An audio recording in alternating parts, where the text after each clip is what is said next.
আমার সাথে আপনার দ্বন্দ্ব, এখন যদি দ্বন্দ্ব যদি আমার পক্ষ থেকে হয়, আমি যদি আমার আপনাকে চা খাওয়াই, আপনাকে মহাব্বত করি, হাদিয়া দেই, এক জায়গায় বসে কোলাকুলি করি, এই দ্বন্দ্ব থাকবে? থাকবে না। একদিন যাবে, 2 দিন যাবে, এরপরে দ্বন্দ্ব মিটে যাবে।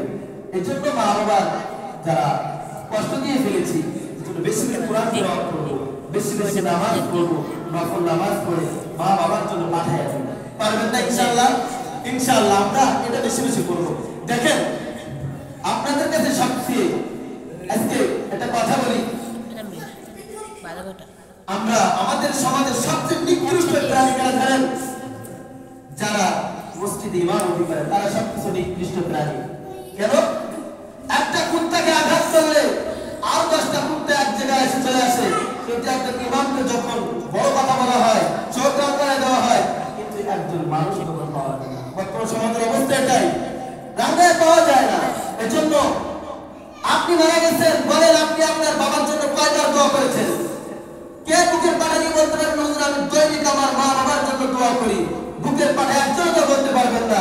কিন্তু একজন ইমাম সাহেব যে কোনো জায়গায় যখন হাত করে রব্বির হামহুমা কামা রাব্বায়ানি সগীরা বলে কি বলে না? বলে কি বলে না? 1000 বার বলে। তাহলে এর অর্থ আমরা জানি না, এর জন্য বুঝি না। এর অর্থ বুঝি না আমরা, রব্বির হামহুমা কামা রাব্বায়ানি সগীরা। এর অর্থ যদি বুঝতাম তাহলে আমরা কখনো এই কাজগুলো করতাম না। সাবধান হয়ে যান, 1000 বার হজ করেন, 1000 বার হয়ে যান।